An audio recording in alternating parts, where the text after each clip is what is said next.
Price Lord. கர்த்தருக்கு ஸ்தோத்திரம். தேவனுக்கு மகிமை வந்து தேவனுடைய பிள்ளைகளே, தேவனுடைய வார்த்தை வெளிப்பட்ட நேரத்தில் தேவனுடைய வார்த்தையிலிருந்து நம்ம அநேக காரை கற்றுக்கொள்ள போகிறோம். இதனால தான் கூட பாருங்கள், அநேக கிறிஸ்தவர்களை நான் பார்க்கிறேன். அநேக நேரங்களில் ஒரு வியர்த்தை அடைந்து ஒவ்வொரு நாளும் தோல்விகளை சந்திக்கிற ஒரு கூட்டமாக இருக்கிறார்கள்.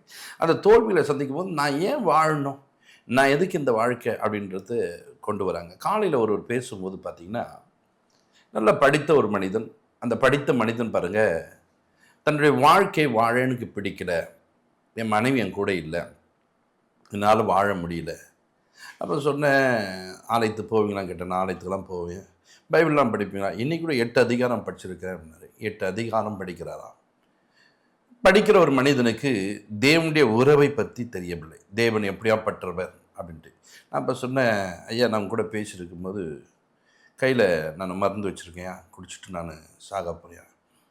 சாகத்துக்காக நமக்கு ஆண்டவர் ஜீவனை கொடுக்கல.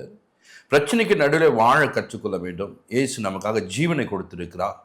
அவர் நம்மளை மரிப்பதற்காக தெரிந்து கொள்ளவில்லை, இந்த பூமியிலே நம்மளை சாட்சியாக வைக்க போகிறார்னு சொன்னேன். என்ன சொன்னாலும் கேட்கறதுக்கு அந்த மனிதனுக்கு இல்லை. நான் அப்போ தான் சொன்னேன், இந்த பூமியில் வாழக்கூடிய நாட்களில் நம்ம உயிரை நாம மாய்த்து கொள்ளக்கூடாது.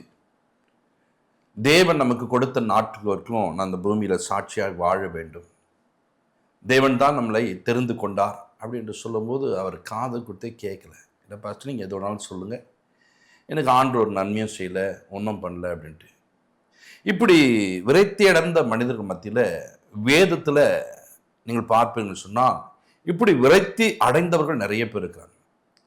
அதில் ஒரு சிலர் நீங்கள் பார்க்கும்போது, அவர்கள் போய் ஏசபேல் பாருங்கள், இங்கே பார்க்கும்போது எலியாவை நீங்கள் பார்க்கும்போது, இவன் போய் எலியாவை பார்த்து ஒரு பிரச்சனை பண்ணும்போது, அந்த பிரச்சனைக்கு நடுவில் அவர் வனாந்திர பக்கமாய் ஓடிட்டான். ஓடி அந்த வனாந்திரக்கிட்ட போனவர் பாருங்க, போதும் கர்த்தாவே, என் பிதாக்களை பார்க்கலும் நான் நல்லவன் கிடையாது, என்னை இங்கே எடுத்துக்குங்க அப்படின்னு சொல்லிட்டு நான் செத்து போக போகிறேன் அப்படி என்று சொல்லி அவர் தன் ஜீவனை விடுவதற்கு ஆயத்தமாக இருக்கிறார். ஜீவனை விட்டு விடணும், செத்து போயிடணும்னு சொல்லிட்டு உடனே பாருங்க, தேவன் பார்த்து ஓகேப்பா நல்லது, சீக்கிரமாக செத்துரு அப்படின்னாரா? இல்லையே. அவர் நமக்கு தேவன் ஜீவனை கொடுக்கிறார், பலனை கொடுக்கிறவர். அவரை நம்ம மரணத்துக்குள்ளாக நடத்துகிறவர் அல்ல.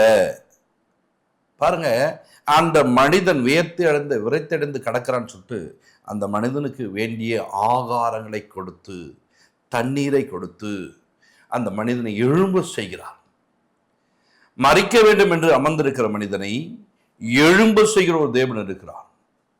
நீ செய்ய வேண்டிய காரியங்கள் இருக்குது என்று சொல்லி, அப்பா என் வாழ்க்கையில எல்லாமே முடிச்சுட்டேன், என்னால் நீ எதுவும் செய்ய முடியாதுன்னு நினைக்கிறேன், உன்னை கொண்டுதாமா பெரிய காரியங்கள் செய்யணும், ராஜாக்களை உன்னை கொண்டுதான் அபிஷேகம் பண்ணணும், தீர்க்கதரிசியை உன்னை கொண்டுதான் அபிஷேகம் பண்ணணும், நீ எழுந்து புறப்படு என்று சொல்கிறார்.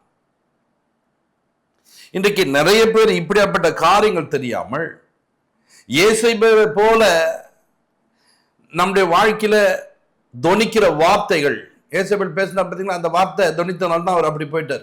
நாளைக்கு இந்நேரம் அப்படின்ட்டாங்க, அது ஒரு பிரச்சனையா மாறிச்சு. இன்னைக்கு நிறைய பேருடைய வாழ்க்கையில யாரோ ஒருத்தர் ஒரு பிரச்சனை பண்ண ஒரு விஷயங்கள் உங்கள் வாழ்க்கையில் அப்படியே அமர்ந்திருக்கும் போது, அது உனக்குள்ள இருந்துட்டு அப்படி வாழாத வாழாத வாழாத வாழாத செத்து போச்சு. இந்த பொல்லாத ஆவிகள் சொல்லுகிற வார்த்தைக்கு செவி கொடுப்பதற்காக நீங்க நிற்க.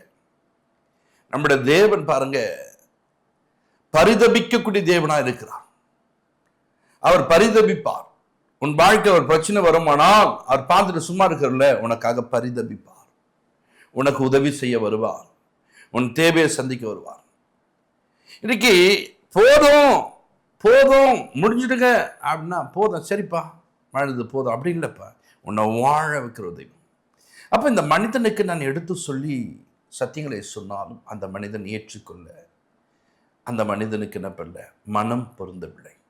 இது போல் இன்றைக்கு நீங்கள் யாருன்னா வாழ்ந்து கொண்டிருப்பீங்கன்னா, என் வாழ்க்கையில் இவ்வளோ காரியங்களை நான் இவ்வளோ நஷ்டம் அடைஞ்சிட்டேன், இனி நான் வாழக்கூடாது என்று நினைச்சிருப்பீங்கன்னா, இந்த இயேசுவை நோக்கிப்பார். உன் வாழ்விலே புது ஜீவனை தருவார்.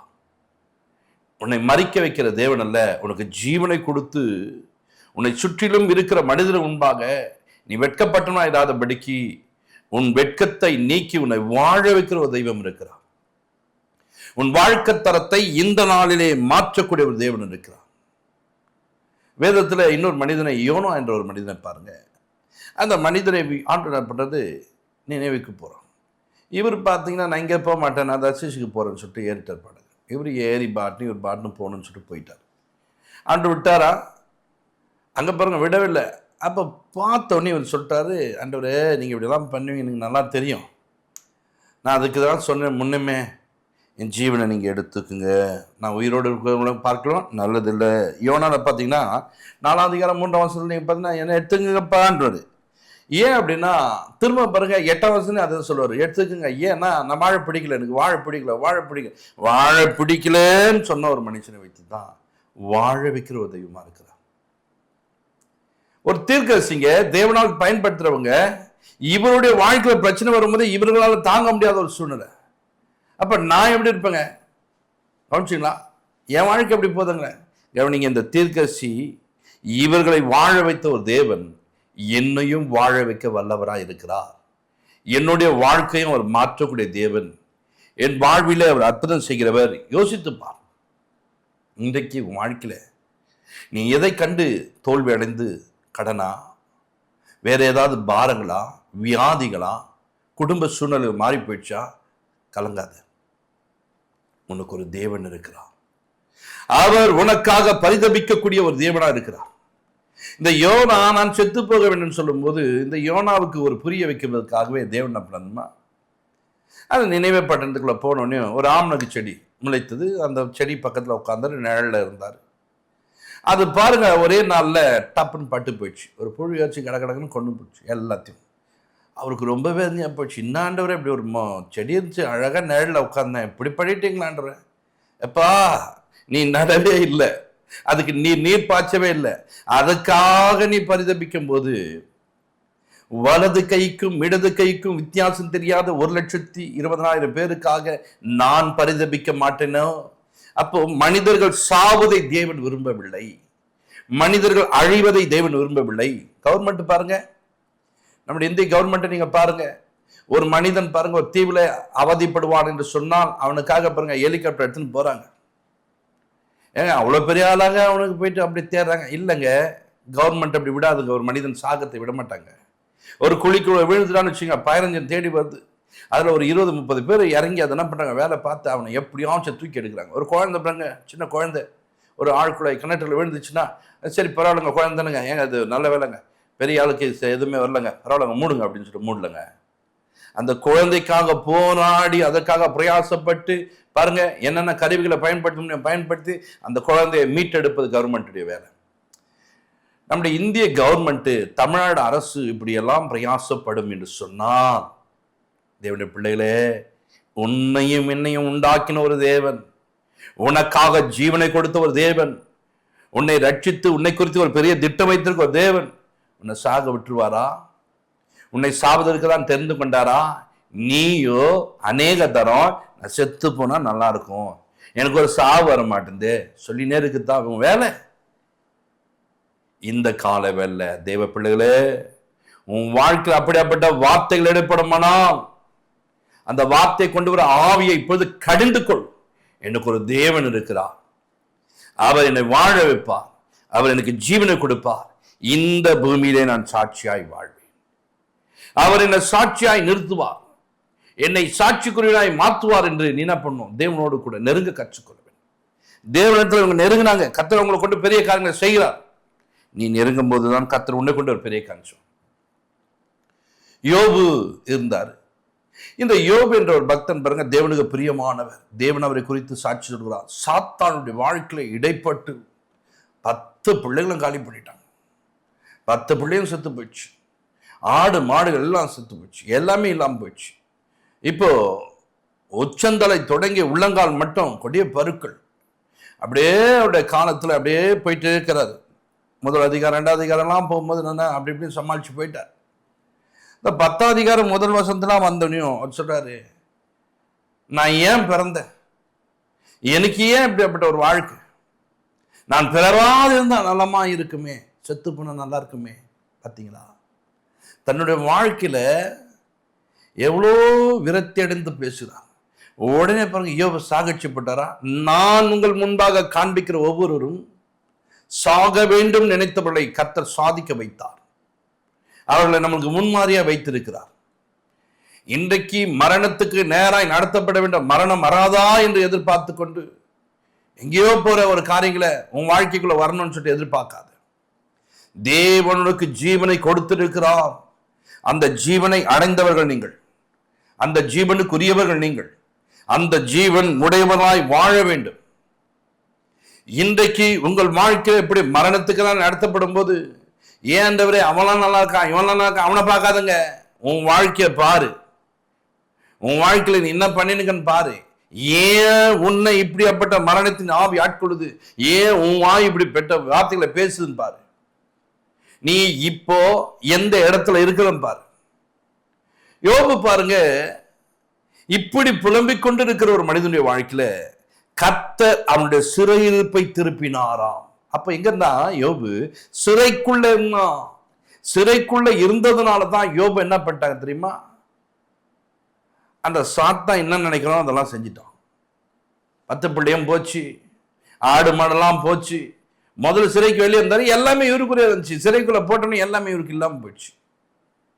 கர்த்தர் சிறையிருப்பை திருப்புகிறார். நீ இன்னைக்கு மரண தருவாயில, வியாதியில, மற்ற காரியங்களை நிற்பியானா இன்னைக்கு ஆண்டுகிட்ட சொல்லு, என் சிறையிருப்பை திருப்பும் ஆண்டவரே, என் சிறையிருப்பை திருப்பு. யோபினுடைய சிறையிருப்பை திருப்பின தேவன் இப்பொழுதும் சமூகத்தில் வந்திருக்க. நான் கூட சிறையில் இருக்கேன்பா, என் வாழ்க்கை அப்படி நொந்து போன ஒரு வாழ்க்கையில் இருக்கேன்பா, என் வாழ்க்கையில நன்மையை நான் காணாம இருக்கிறேன்பா, என் குடும்ப பிரச்சனைக்குள்ளதான் போயிட்டு இருக்குப்பா, என் சூழல் எப்படி இருக்காண்டு கொஞ்சம் மாத்துங்கப்பா, எனக்கு நீங்க உதவி செய்யப்பான்னு. உன் சிறையிருப்ப மாத்திர தெய்வம், இழந்த எல்லாவற்றையும் இரட்டிப்பாய் கொடுத்து உன்னை ஆசீர்வதிக்கிற தேவன். 10 பிள்ளைகளை இழந்தவருக்கு 10 பிள்ளைகளை பெற்றெடுக்க ஆண்டு உதவி செய்தார். பூமியிலே 140 வருடங்கள் வாழ்வதற்கு தேவன் அவருக்கு கிருபையை தந்தார், உதவி செய்தார். 4 தலைமுறைகளை அவர் கண்டிருக்கிறார். தேவனுடைய பிள்ளைகளே, 42ஆம் அதிகாரத்தில் நீங்கள் வாசிப்பீர்கள் சொன்னால் அவருடைய வாழ்க்கையில என்னென்ன காரியம் மாறினது என்பதை நீங்கள் கண்டு கொள்ளலாம். இன்னைக்கு நிறைய பேருக்கு இது தெரியாம கர்த்தருக்கு என்ன செஞ்சாருங்க, கர்த்தரிய வாழ்க்கை ஒண்ணுமே செய்யலைங்க. இவங்கெல்லாம் கர்த்தர்கிட்ட நெருங்கினாங்க, தேவரே சகலத்தையும் செய்ய வல்லவர் என்பதை அவரை அண்டிக் கொண்டார்கள். அவரை அண்டிக் கொள்ளும் போது அவருடைய வாழ்க்கையில் உள்ள பிரச்சனையை கர்த்தர் மாற்றினார். எலியா தன்னுடைய வாழ்க்கையில பிரச்சனை நேரத்தில் ஆண்டு பார்த்தாரு, ஆண்டு என்ன பண்ண வாழ வைத்தார். யார் கொண்டு போட்டு அவனுடைய சவால் விட்டு நிற்கும்படிக்கு காரியங்களை செய்தார். யோபினுடைய வாழ்க்கையில் அப்படி நடந்தது, யோனாவுடைய வாழ்க்கையில் அப்படி நடந்தது. இன்றைக்கு உன்னுடைய வாழ்க்கையில கர்த்தர் நடப்பிக்க வல்லவரா இருக்கிறார். எல்லாம் முடிஞ்சது நினைச்சவரை 4 தலைமுறைகளை காண ஆண்டவர் உதவி செய்தார். இன்றைக்கு உன்னுடைய வாழ்க்கையில் அப்படிப்பட்ட காரியங்களை செய்ய வல்லவராக்க. மோசே என்ற ஒரு மனிதனுக்கா, மோசே பாருங்க, ஜனங்களை நடத்தி கொண்டு வருகிற வழியில மிகுந்த பாரம் ஏற்பட்டு, இன்னாண்டவரை என்ன இப்படி வச்சுட்டீங்கப்பா, என்ன எடுத்துக்கப்பா, பாரம் தாங்க முடியலப்பா. இந்த பாரம் தாங்க முடியாத ஒரு சூழ்நிலை அவர் பார்த்து சொல்லுகிற காரியங்களை அவர் பாருங்க அப்படி சொல்லுகிறார். என்னாகும் 11:15 நீங்கள் பார்க்கும்போது பாருங்க, அந்த இடத்துல அவர் சொல்லும் போது அப்படிப்பட்ட காரியம் சொல்ல, ஜனங்கள் பாருங்க முறுமுறுக்கிறார்கள், ஜனங்கள் வேதனைப்படுத்துகிறார்கள், ஜனங்கள் துக்கப்படுத்துகிறார், கண்ணீரோடு இருக்கிறார். இப்படியாப்பட்ட ஒரு சூழ்நிலையில தான் நீங்க அப்படி பேசும்போது தேவன் பாருங்க அவரை சாக கொடுக்கல, அவருக்கு கீழே பாரத்தை குறைக்கத்தக்கதாக 70 பேரை தலைவனாக தெரிந்து கொண்டு அவருடைய பாரங்கள் எல்லாம் அவர் மேலே வைக்கும்படிக்கு பாரம் இல்லாமல் நடத்தி கொண்டு வருவதற்கு தேவன் அவர்களை வழி நடத்தினார். இன்றைக்கு தேவனுடைய பிள்ளைகளே, உன் வாழ்க்கையில் என்ன பாரத்தோடு இருக்கிற, எதுனாலும் தாங்க முடியாம இருக்குது, உன் பாரங்களை இயேசுடைய சமூகத்தில் இறக்கி வை. வருத்தப்பட்டு பாரம் சமூகத்தில் நீங்களாம் என்கிட்ட வாங்கன்னு சொன்னாரு, நீங்க அவர்கிட்ட வாங்க, உங்களுக்காக நான் ஜெபிக்கிறேன். பரலோக பிதாவே, உமக்கு நாங்கள் நன்றி செலுத்துறோம் ஆண்டவரே. ஜீவனை ஆண்டவரே இந்த நாள்ல கசப்போடு எண்ணிக்கொண்டு ஏன் வாழணும், ஏன் நான் வாழணும், இனி வாழக்கூடாது, என் வாழ்க்கையில வியாதி வந்துச்சு, கடன் வந்துச்சு, என் வாழ்க்கையில தாங்க முடியாத ஒரு நிந்தை என்னை சூழ்ந்து கொண்டது, எப்படியாப்பட்ட பாரங்கள் இருந்தாலும் இப்பொழுது அந்த பாரங்கள் நீங்கட்டும். என் தேவனாகிய கர்த்தர் தாமே ஆண்டவரே அந்த குடும்பத்து மேல ஆண்டவரே, அப்பா இப்போது பார்த்து கொண்டிருக்க அந்த மனிதன் மேல ஆண்டவரே கர்த்தருடைய வல்லமை இறங்கட்டும். இந்த பூமியில சாட்சியாய் வாழ அவருடைய சிறையிருப்பை கர்த்தர் திருப்பினதுக்காய் ஸ்தோத்திரம். நீர் பரிதபிக்கிற தேவனாய் இருந்து உதவி செய்யப்பட்டதுக்காய் நன்றி. ஆசீர்வதிங்க. பெரிய காட்சி இயேசு கிறிஸ்துவின் ஜெபத்திற்கு நல்ல பிதாவே, ஆமென். God bless you. நீங்கள் தொடர்பு கொள்ள வேண்டிய எங்கள் சபை முகவரி: இரட்சகர் இயேசு கிறிஸ்து திருச்சபை, நம்பர் 1, 5வது தெரு, புதுநல்லூர், சோமங்கலம் மெயின் ரோட், குண்டத்தூர், சென்னை 600069.